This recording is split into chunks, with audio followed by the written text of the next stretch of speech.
आज जो टॉपिक हम लोग स्टडी करने जा रहे हैं वो है पेज नंबर 199 पे, जिसका नाम है फर्स्ट लॉ ऑफ थर्मोडायनामिक्स। और ये वाला जो टॉपिक है ये आप लोगों को लॉन्ग क्वेश्चन की फॉर्म में आता है बेटा। ये लॉन्ग क्वेश्चन है, फर्स्ट लॉ ऑफ थर्मोडायनामिक्स। यहाँ से जो बेसिकली क्वेश्चन पूछा जाता है बेटा, वो ये पूछा जाता है कि प्रूव करना है आपको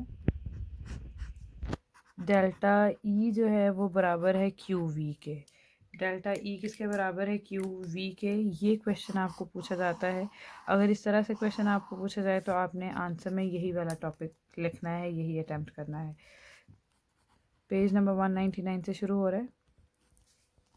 सबसे पहले तो हम लोग फर्स्ट लॉ ऑफ थर्मोडायनामिक्स को डिफाइन कर लेते हैं। थर्मोडायनामिक्स की अगर बात करें तो थर्म का मतलब है टेम्परेचर, डायनामिक्स जो है वो रिप्रेजेंट करता है चेंज को। तो इसका मतलब है कि हम लोग इसमें फिर से वही बात है कि हम लोग डिस्कस करेंगे हीट चेंज को। फर्स्ट लॉ ऑफ थर्मोडायनामिक्स को और कहते हैं law of conservation of energy. और law of conservation of energy से तो आप सब बखूबी वाकिफ़ होंगे। कंजर्व का मतलब होता है सेम रहना, चेंज ना होना, फिक्स रहना। चेंज ना होना, फिक्स रहना या फिर सेम रहना।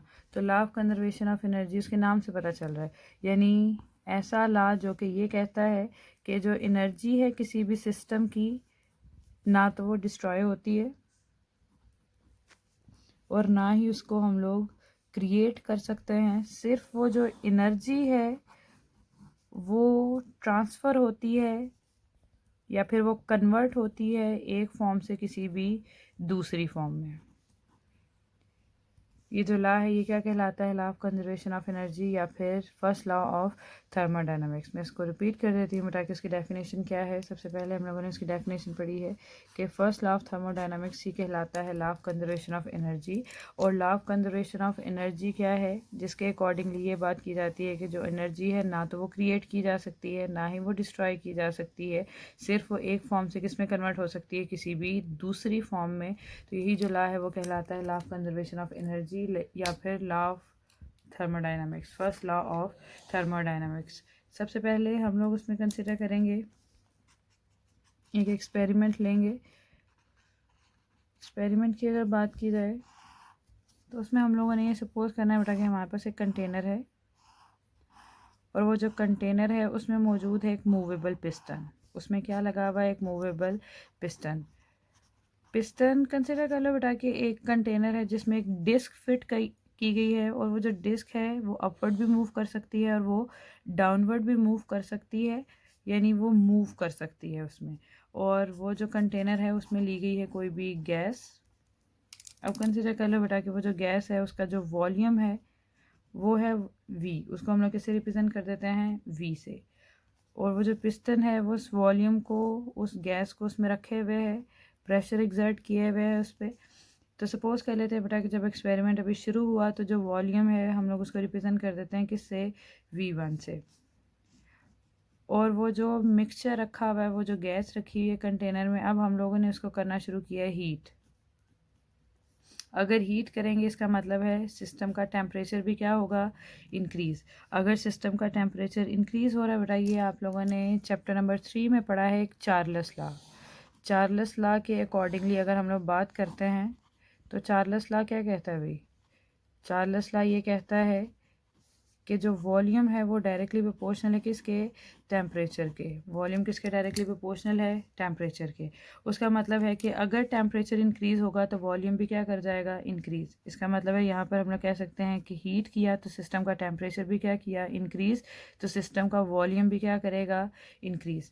हम लोग यही कंसिडर कर लेते हैं बेटा कि वो जब उसको हीट किया गया तो उस गैस का इनिशियल वॉल्यूम जैसे इतना है, तो हम लोगों ने इसको किससे रिप्रेजेंट किया? V1 से।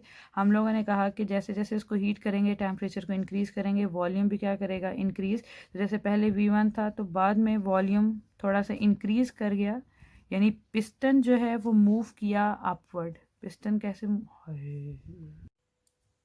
बेटा हम लोगों ने इसमें ये बात की है कि जैसे जैसे हम लोग हीट कर रहे हैं तो इसका मतलब है टेम्परेचर सिस्टम का क्या हो रहा है, इंक्रीज। जब सिस्टम का टेम्परेचर इंक्रीज कर जाएगा तो इसका मतलब है चार्ल्स लॉ के अकॉर्डिंगली वॉल्यूम भी क्या करेगा, इंक्रीज। हम लोगों ने कहा कि कंसीडर कर लेते हैं कि जो गैस है उसका जो इनिशियल वॉल्यूम था वो कितना है, V1। जब हम लोगों ने इसको हीट किया तो सिस्टम ने पिस्टन को अपवर्ड मूव किया, पिस्टन को उसने मूव किया अपवर्ड, और अपवर्ड मूव करने के बाद जो है वहाँ पे जो वॉल्यूम है, क्योंकि वो क्या कर गया है, इंक्रीज। अब सपोज कर लेते हैं कि जो फाइनल वॉल्यूम है या फिर जो बाद वाला वॉल्यूम है वो कितना हो गया, V2। वॉल्यूम पहले कम था, हीट करने पे वॉल्यूम ज़्यादा हो गया, और बाद वाले वॉल्यूम को हम लोगों ने किससे रिप्रेजेंट कर दिया, V2 से। पहले वाले वॉल्यूम को किससे रिप्रेजेंट कर दिया, V1 से। और जो पिस्टन है उसको सिस्टम ने मूव किया है अपवर्ड वॉल्यूम को इंक्रीज करने के लिए। इसका मतलब है बेटा कि वॉल्यूम जो है उसमें आया है इंक्रीज, वॉल्यूम हुआ है चेंज। तो जो वॉल्यूम में चेंज आया है बेटा हम लोग उसको रिप्रेजेंट कर देते हैं डेल्टा V से। डेल्टा आपको पता है कि वो रिप्रेजेंट करता है चेंज को। तो इसका मतलब है वॉल्यूम में चेंज आया है, पहले कम था, हीट करने पे ज़्यादा हुआ, पिस्टन अपवर्ड मूव किया है। और यहाँ पर हम लोग ये बात कर सकते हैं कि जब हम लोगों ने सिस्टम को हीट किया, गैस को हीट किया गया, तो वहाँ पर कौन कौन सी चेंजिंग आई सिस्टम में। पहली वाली चेंजिंग तो ये आई कि वहाँ पर जो वॉल्यूम है सिस्टम का वो क्या किया है, इंक्रीज। यानी पहले वॉल्यूम था सिस्टम का V1, बाद में कितना हो गया, V2। यानी वॉल्यूम जो है सिस्टम का वो हुआ है चेंज। उसके अलावा हीट करने पे उसमें क्या चेंज आया, उसमें ये चेंज आया, जब हीट किया तो इसका मतलब है हम लोग कह सकते हैं कि जो सिस्टम की एनर्जी है वो भी क्या कर गई, इंक्रीज। हीट किया ना, तो इसका मतलब है सिस्टम की एनर्जी भी क्या कर गई, इंक्रीज। उसके बाद एक और जो चेंज आया बेटा वो ये आया है कि हम लोगों ने कहा कि जब हीट किया तो वॉल्यूम इंक्रीज हुआ और सिस्टम ने पिस्टन को मूव किया अपवर्ड। इसका मतलब है कि अगर सिस्टम ने पिस्टन को अपवर्ड मूव किया है तो सिस्टम ने काम किया है। यानी हम लोग कह सकते हैं कि वर्क डन हुआ है बाय द सिस्टम। और ये हम लोगों ने पहले भी बात की थी कि अगर वर्क डन हो बाय द सिस्टम तो हम लोग उसको किससे रिप्रेजेंट करते हैं, माइनस से। यहाँ तक तो थी उसकी एक्सपेरिमेंट की थोड़ी एक्सप्लेनेशन। उसके बाद है उसकी मैथमेटिकल डेरिवेशन। जैसे अभी हम लोगों ने कहा कि हम लोगों को इस इक्वेशन को प्रूव करना है। मैथमेटिकल डेरिवेशन, पहली बात तो हम लोग उसमें करेंगे एनर्जी ही की, कि एनर्जी में हम लोगों ने कहा, कल बात हुई थी पेज नंबर 199 पे एनर्जी की, जिसमें हम लोगों ने कहा था 198 199 पे कि इंटरनल एनर्जी जो है वो बराबर होती है काइनेटिक एनर्जी के और साथ में पोटेंशियल एनर्जी के। ये उसकी एक डेफिनेशन थी,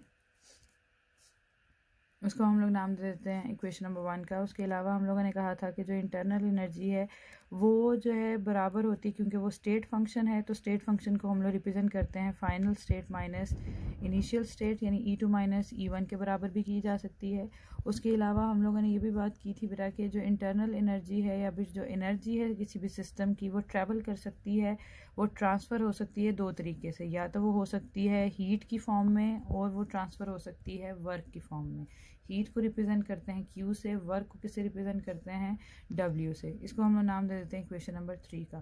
तो ये तीनों ही जो पॉइंट्स हैं ये हम लोगों ने कल डिस्कस किए थे, पिछले वाले टॉपिक में डिस्कस किए थे कि जो एनर्जी है वो काइनेटिक एनर्जी और पोटेंशियल एनर्जी का सम है। एनर्जी जो है वो स्टेट फंक्शन है, तो स्टेट फंक्शन जो है वो final value minus initial value जो है उसके बराबर होता है। और जो एनर्जी है वो ट्रांसफ़र हो सकती है in the form of heat and work. तो हम लोगों ने उसी ही के अकॉर्डिंगली 3 फार्मूलाज डिज़ाइन किए हैं।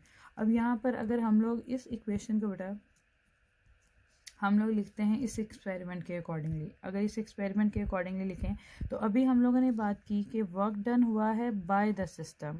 वर्क डन कैसे हुआ है, बाय द सिस्टम, यानी सिस्टम ने पिस्टन को अपवर्ड मूव किया, सिस्टम ने काम किया, तो हम लोग उसको किससे रिप्रेजेंट करेंगे, माइनस से। तो अगर वर्क डन हुआ है बाय द सिस्टम तो वर्क डन जो है वो क्या हो जाएगा, माइनस। वर्क डन क्या हो जाएगा, माइनस। तो इक्वेशन नंबर 3 क्या बन जाएगी,